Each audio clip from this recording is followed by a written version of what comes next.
मैं भला आपसे कोई बात कर सकता हूँ?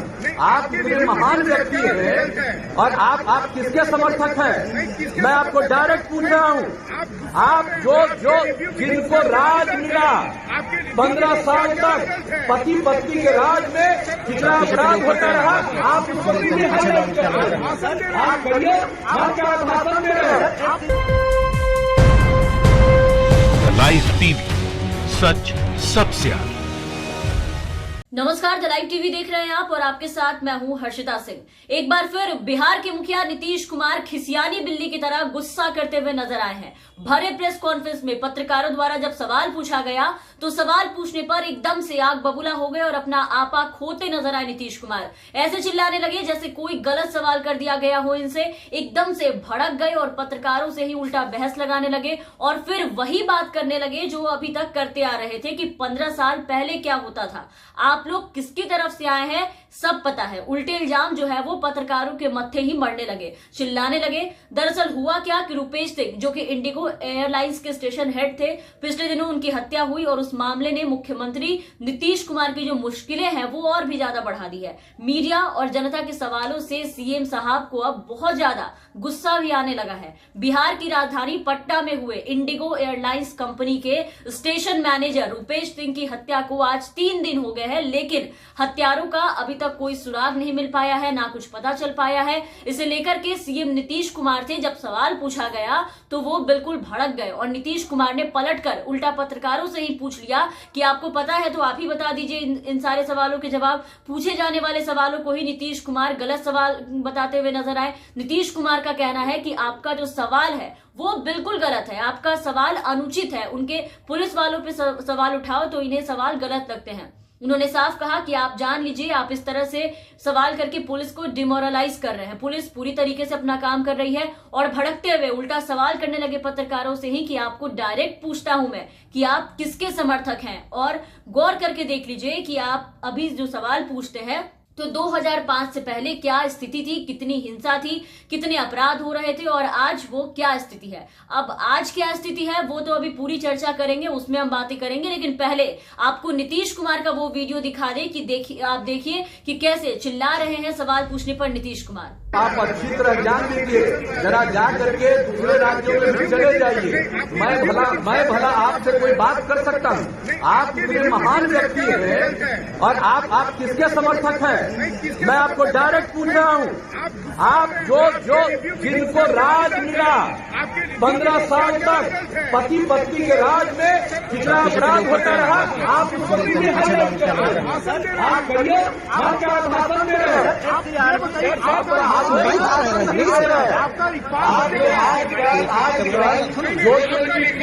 के बारे में कोई भी किसी चीज के बारे में जो लोग बोलते हैं एक एक चीज पर एक्शन लिया जाता है। कहीं ऐसा न हो कि जितना ज्यादा बिहार में, और इसका भी पता करिए कि क्राइम कौन करता है, क्राइम करने वाले कौन है, और ये पुलिस वाले को पता चलता है। तो ये हाल है 15 साल से रहे मुख्यमंत्री का। बिहार में जो 15 साल से राज कर रहे हैं उनका ये हाल है। 15 साल पहले की बात कर रहे हैं, मतलब 15 साल में लोग कहां से कहां पहुंच गए, लेकिन ये राज्य को कहां से कहां पहुंचाने की बजाय, इसकी बात करने की बजाय 15 और पहले जो 15 साल गुजर गए लालू राबड़ी शासन के, उसमें क्या क्या हालात थे उनकी बातें लोगों को बता रहे हैं, अब भी यही कर रहे हैं। तब तो नीतीश बाबू को 15-20 साल और पीछे चले जाना चाहिए लालू राबड़ी शासन के पहले, और वहां से जाकर के फिर वहां से कहानी शुरू करनी चाहिए कि पहले क्या हालात है। ये अपने कार्यकाल की बात कभी नहीं करते अच्छे ढंग से, कभी इसके बारे में बात नहीं करते, और इनके खुद के 15 साल के कार्यकाल को अगर छोड़ दे और सिर्फ अभी कुछ महीनों के हालात बताने लगे तो नीतीश बाबू और भी ज्यादा भड़क जाएंगे।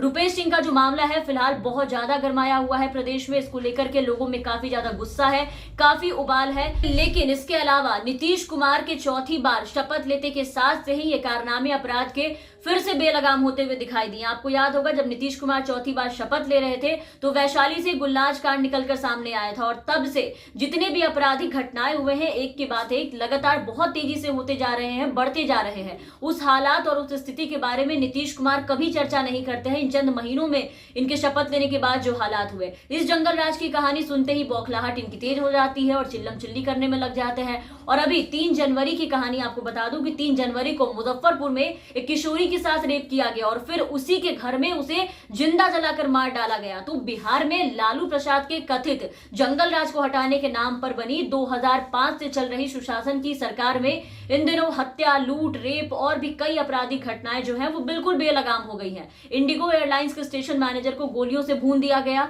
फिर मुजफ्फरपुर में सेंट्रल बैंक के कर्मियों को बंधक बनाकर दिन दहाड़े उनके साथ लूटपाट की गई, लेकिन पुलिस मूक दर्शक बनी रही और कहते हैं कि आप ऐसे हमारे पुलिस को डिमोरलाइज मत कीजिए, उन पे सवाल मत उठाइए। लेकिन नीतीश कुमार ये सवाल अपने लापरवाह पुलिस वालों से कभी नहीं करते। उन पुलिस वालों से ये सवाल क्यों नहीं पूछते कि जब तक कोई मामला मीडिया में हाईलाइट नहीं होता, इनके पहले इनके पुलिस वाले एफआईआर उस पर दर्ज क्यों नहीं करते। आवेदन लेकर 4 दिन तक बैठी रहती है इनकी पुलिस और जब एफआईआर दर्ज होते हैं तब जाकर के पुलिस की लापरवाही और मिली भगत की जो हदें हैं और जो उनकी कहानी है वो दर्ज बातों से उजागर होती है। तब क्यों नहीं कार्रवाई करते और पक्ष ले रहे हैं आप पुलिस वालों का। और बिहार में अपराध के मामले में सत्ता पक्ष भी चिंता व्यक्त करने को मजबूर हो चुका है। अब हालात ये हो गए हैं कि खुद अश्विनी चौबे, बीजेपी विधान पार्षद सच्चिदानंद राय इस बात को कबूल कर चुके हैं कि बिहार में अपराध बेलगाम हो गए हैं। बिहार कानून व्यवस्था को लेकर के विपक्षी दलों के साथ साथ ही एनडीए सरकार में शामिल खुद बीजेपी के नेता भी मुख्यमंत्री नीतीश कुमार पर काफी हमलावर है। सिर्फ इधर की खबरें, यानी नीतीश कुमार जब चौथी बार शपथ ले चुके हैं उसके बाद से उनके शपथ लेने के बाद की आपराधिक घटनाओं को गिनवाने पे आ गए तो पूरा समय निकल जाएगा, लेकिन घटनाएं जो है वो खत्म होने का नाम नहीं लेंगी। तो उसको कंट्रोल करने के बजाय मुख्यमंत्री ऐसे तेवर दे रहे हैं, सवाल पूछने पर चिल्ला रहे हैं, आग बबूला हो रहे हैं। मतलब राज्य के हालात भी नहीं संभल रहे और सवाल भी गले नहीं उतर रहे इनके। पति पत्नी के राज में क्या हुआ, इसका जवाब भी आपको ही देना चाहिए। ये सवाल इनका हमसे, यानी सारे जो पत्रकार वहां मौजूद थे उनसे ही होते हैं। इतने साल का राज, इनका काम, इनकी सत्ता, तब भी यादें याद आती हैं। वही हाल है नीतीश बाबू के। 15 साल पिछले की कहानी जो है वो जपते रहते हैं। तो ऐसे गुस्सा चिल्लाने से कुछ नहीं होगा। जो हाल है राज्य का कल भी वही रहेगा। यहाँ भरे प्रेस कॉन्फ्रेंस में पत्रकारों के सवाल पर भड़कने से अच्छा है कि इतना गुस्सा राज्य के पुलिस पर दिखाए होते, उन पे कार्रवाई किए होते तो आज ये दिन नहीं देखना पड़ता। क्योंकि बिहार के नवगठित नीतीश सरकार किसी न किसी कारण से लगातार चर्चा में बनी हुई है और अब लगातार क्राइम कंट्रोल में फेल साबित होते नजर आ रही है। अभी 15 साल की बात तो इनकी छोड़ दीजिए, जब से इन्होंने चौथी बार मुख्यमंत्री की शपथ ग्रहण की है तब से लेकर के अब तक ना जाने कितने आपराधिक घटनाएं जो हैं वो घट चुके हैं बिहार में। बिहार की जो हालत है आपराधिक घटनाओं को लेकर के, भले ही बिहार 23वें नंबर पे है, लेकिन जो घटनाएं निकलकर सामने आ रही है रोज रोज, वो बिहार की जो हालात है वो बखूबी बयां करती है। लेकिन जब सवाल पूछने जाओ मौजूदा मुख्यमंत्री से तो इस तरीके से भड़कते हैं और उल्टा पत्रकारों पे ही निशाना साधने लगते हैं और उनसे ही अनाप शनाप बातें करने लगते हैं, बहस लगाने लगते हैं। और एक मुख्यमंत्री होकर के नीतीश कुमार जिस तरीके से तेवर दिखाते हैं मीडिया के सामने, वो बिल्कुल भी शोभनीय नहीं है। तो फिलहाल के लिए इस वीडियो में बस इतना ही। बाकी आगे के अपडेट्स के लिए आप बने रहे हमारे साथ। अगर आपने अब तक चैनल को सब्सक्राइब नहीं किया है तो जरूर सब्सक्राइब कर दें, साथ ही बेल आइकन जरूर दबाएं ताकि हमारी हर अपडेट्स, हमारी हर खबरें आप तक पहुंचती रहे। और अगर आप हमारे ये वीडियो हमारे फेसबुक पेज पर देख रहे हैं तो हमारे फेसबुक पेज को जरूर फॉलो कर लें। धन्यवाद। लाइव टीवी, सच सबसे आगे।